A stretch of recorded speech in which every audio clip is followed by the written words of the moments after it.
රාජ්‍ය බුද්ධි සේවයේ හිටපු ප්‍රධානී සුරේෂ් සලේ පාස්කු ප්‍රහාරයේ මහමොලකරු බව නීතිපති දෙපාර්තමේන්තුවේ අතිරේක සොලිසිටර් ජෙනරාල් දිලීප පිරිස් මහතා පසුගියදා අධිකරණය හමුවේ ප්‍රකාශ කළා. සුරේෂ් සලේ පාස්කු ප්‍රහාරයේ මහමොලකරු බව කීමට දිලීප පිරිස් මහතා ඉදිරිපත් කළ සාක්ෂි මොනවාද? ඒ ගැන තමයි අද අපි මේ වීඩියෝවෙන් කතා කරන්න සූදානම් වෙන්නේ. එහෙමනම් වීඩියෝට ගිහිල්ලා වැඩි විස්තර කතා කරමු.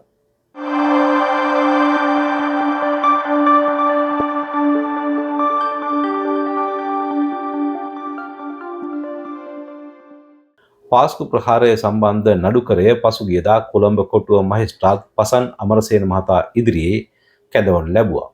ඒ අවස්ථාවේදී විමර්ශනවල ප්‍රගතිය දැක්වෙන වාර්තාවක් අපරාධ පරීක්ෂණ දෙපාර්තමේන්තුව වෙනුවෙන් පෙනී සිටි අතිරේක සොලිසිටර් ජෙනරාල් දිලීප පිරිස් මහතා විසින් අධිකරණයට ඉදිරිපත් කළා. ඔබට මතක ඇති විදේශගතව සිටින අසාද් මෞලානා නැමැති පුද්ගලයෙකු පාස්කු ප්‍රහාරය සම්බන්ධයෙන් ඉතාම ආందోලනාත්මක තොරතුරු වසර කිහිපයකට පෙර බ්‍රිතාන්‍යයේ චැනල් 4 නාලිකාවට ප්‍රකාශ කළා තිබුණා. මේ පුද්ගලයා විදේශගතවයි සිටින්නේ. ඔහු වෙන කවුරුත් නෙවෙයි, පිල්ලයන්. ඒ කියන්නේ නැගෙනහිර පළාතේ හිටපු ප්‍රධාන අමාත්‍ය සිවනසෙතුරේ චන්ද්‍රකාන්ත නොත් පිල්ලයන්ගේ ලේකම්වරයා වශයෙන් කටයුතු කළ පුද්ගලයා. ඉතින් මේ අසාද් මෞලානා මේ පාස්කු ප්‍රහාරය සම්බන්ධයෙන් ඉතාම ආందోලනාත්මක තොරතුරු බ්‍රිතාන්‍යයේ චැනල් 4 නාලිකාවට ප්‍රකාශ කළා තිබුණා. ඉතින් දිලීප පිරිස් මහතා අධිකරණයට දන්වා සිටියා අපරාධ පරීක්ෂණ දෙපාර්තමේන්තුවේ නිලධාරීන් කණ්ඩායමක් පසුගියදා ප්‍රංශයට ගිහිල්ලා මේ අසාද් මෞලානා නැමැති පුද්ගලයාගෙන් ප්‍රකාශයක් සටහන් කරගත් බවට. අපරාධ පරීක්ෂණ දෙපාර්තමේන්තුවේ අධ්‍යක්ෂ ශානි අබේසේකර ප්‍රමුඛ කණ්ඩායමක් පසුගියදා ප්‍රංශයට ගිහිල්ලා ඒ ශ්‍රී ලංකා තානාපතිවරයාගේ නිල නිවසේදී මේ මෞලානාගේ ප්‍රකාශ සටහන් කරගත් බව තමයි දිලීප පිරිස් මහතා අධිකරණයට දන්වා සිටියේ. මෙතෙන්දී දිලීප පිරිස් මහතා මේ පාස්කු ප්‍රහාරයේ මහමොලකරු වශයෙන් සුරේෂ් සලේව හඳුන්වා දීමට හේතුපාදක වන කාරණා කීපයක්ම ඉදිරිපත් කළා. ඒ කාරණා ඉදිරිපත් කළේ අසාද් මෞලානා විසින් අපරාධ පරීක්ෂණ දෙපාර්තමේන්තුවට ලබා දීලා තිබෙන කට උත්තරය පදනම් කරගෙන. අසාද් මෞලානා සඳහන් කරන ආකාරයට මේ පාස්කු ප්‍රහාරය සිද්ධ කළ සහරාන් හෂීම්ගේ කල්ලියේ ඉන්නවා සෙයිනි මෞලවි කියලා පුද්ගලයෙක්. මොහු රිමාන්ඩ් බාරයට පත් වෙනවා මේ අලියාර් හන්දියේ ඇතිවෙච්ච ගැටුමක් පිළිබඳව. ඉතින් රිමාන්ඩ් බාරයට පත් වුණාම ඔහුව ගෙනියන්නේ මඩකලපුව බන්ධනාගාරයට, රඳවා තබන්නේ පිල්ලයන්ගේ සිරකුටියේ. ඉතින් මේ සෙයිනි මෞලවි සහ පිල්ලයන් අතර කිට්ටු සම්බන්ධයක් ඇති වෙනවා. ඉතින් මේ සෙයිලි මෞලවි දවසක් පිල්ලයන්ට ප්‍රකාශ කළා තිබෙනවා අපේ කණ්ඩායමේ ඉන්නවා ඕනෑම වෙලාවක මැරෙන්න සූදානම් පිරිසක් කියලා.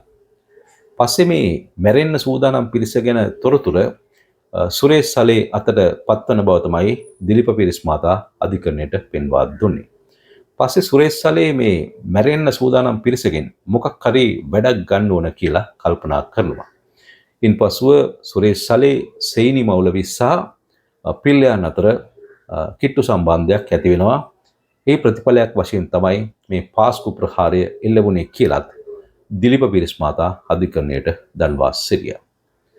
ඉතින් මේ ප්‍රහාරයට සුරේෂ් සලේ සම්බන්ධ බවට හුවා දැක්වීම සඳහා තවත් කාරණයක් දිලීප පිරිස් මහතා අධිකරණයට ඉදිරිපත් කළා. දිලීප පිරිස් මහතා සඳහන් කර සිටියා පාස්කු ප්‍රහාරයෙන් පසුව සුරේෂ් සලේ මේ අසාද් මෞලානා නැමැති පුද්ගලයාට දුරකථනයෙන් කතා කරලා තිබෙනවා. කතා කරලා ඔහුට කියා තිබෙනවා ටාච් සමුද්‍රයකට ගිහිල්ලා පුද්ගලයෙක්ව එතනින් ගන්න කියලා. ඔහුගේ දුරකථනය බාරයට ගන්න කියලත් මේ සුරේෂ් සලේ මේ මෞලානාට සඳහන් කරලා තිබෙනවා. නමුත් මෞලානා කියා තිබෙනවා මම ඉන්නේ මඩකලපුවේ කියලා. ඉතින් ටාච් සමුද්‍රයකදී ගන්න කියපු පුද්ගලයා තමයි දෙහිවලදී බෝම්බය පුපුරාගත්ත ජමීල් නැමැති මරාගෙන මැරෙන බෝම්බකරු. ඒ අනුව මේ ප්‍රහාරය පිළිබඳව සුරේෂ් සලේට මනා දැනුමක් තිබූ බව පැහැදිලි වන බවත් දිලීප පිරිස් මහතා අධිකරණයට කරුණ දක්වා සිටියා. ඉතින් මේ ප්‍රහාරයට සුරේෂ් සලේ සම්බන්ධ බවට හුවා දැක්වීම සඳහා දිලීප පිරිස් මහතා තවත් කාරණාවක් අධිකරණයට ඉදිරිපත් කළා. ඒ තමයි පාස්කු ප්‍රහාරයෙන් පස්සේ මේ අසාද් මෞලානාගේ පවුලේ සමාජිකයින්ට සුරේෂ් සලේ මහතා අවුංගල්ල ප්‍රදේශයේ හෝටලයකට කැඳවා සංග්‍රහයක් පවත්වා තිබෙන බවට. මෙහිදී සුරේෂ් සලේ මෞලානාට ප්‍රකාශ කළා තිබෙනවා අවශ්‍ය නම් තානාපති කාර්යාලයක වුණත් රැකියාවක් අරන් දෙන්න පුළුවන් කියලා. ඒ වගේම පවුලේ කට්ටියට සුවද සංග්‍රහයක් පවත්වා තිබෙන බවට තොරතුරු හෙළි වී තිබෙන බව තමයි දිලීප පිරිස් මහතා සඳහන් කර සිටියේ. මේ බව තහවුරු කිරීම සඳහා අදාළ හෝටලේ ලොක්සටාන් අපරාධ පරීක්ෂණ දෙපාර්තමේන්තුව විසින් ලබාගෙන තිබෙන බවත් ඔහු අධිකරණයට දැනුවත් කර සිටියා.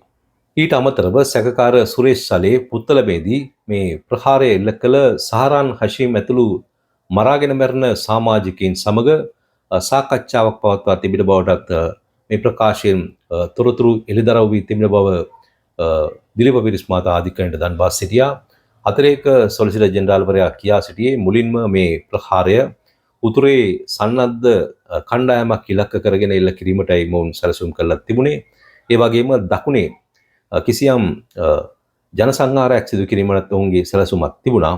අවසානයේදී ඔවුන් මේ සැලසුම් දෙකම අතෑරලා පාස්කු දින මේ ප්‍රහාරය එල්ල කිරීමට තෝරගෙන තිබූ බවත් දිලීප පිරිස් මහතා සඳහන් කර සිටියා. ඉතින් දිලීප පිරිස් මහතා මේ ආකාරයට සුරේෂ් සලේට එරෙහිව පවතින කරුණු එකින් එක ඉදිරිපත් කරද්දී සුරේෂ් සලේ මහතා වෙනුවෙන් පෙනී සිටි ජනාධිපති නීතිඥ ශබීන්ද්‍ර ප්‍රනාන්දු මහතා අධිකරණයට පෙන්වා දුන්නේ මේවා සාක්ෂි වශයෙන් පිළිගත නොහැකි බවට. ජනාධිපති නීතිඥවරයා සඳහන් කළේ මේවා සාක්ෂි වශයෙන් පිළිගන්න නම් මේ සාක්ෂිකරු අධිකරණයට ඉදිරිපත් කළා හරස් ප්‍රශ්න අහලා ඒ සාක්ෂිවල විශ්වාසනීයත්වය තහවුරු කරගත යුතුයි. ඒ හැරුණුකොට මේ පුද්ගලයෙකුගේ ප්‍රකාශයක අන්තර්ගත කරුණු පමණක් ඉදිරිපත් කිරීමෙන් මේ චෝදනා පවත්වාගෙන යන්න බැහැ කියලත් ජනාධිපති නීතිඥ ශබීන්ද්‍ර ප්‍රනාන්දු මහතා අධිකරණයේ සඳහන් කළා තිබුණා. නමුත් අතිරේක සොලිසිටර් ජෙනරාල් දිලීප පිරිස් මහතා අධිකරණයේ කියා සිටියේ මේ ප්‍රකාශ තහවුරු කිරීමට අවශ්‍ය සාක්ෂි තමන් නඩු විභාගයකදී ඉදිරිපත් කරන බවට.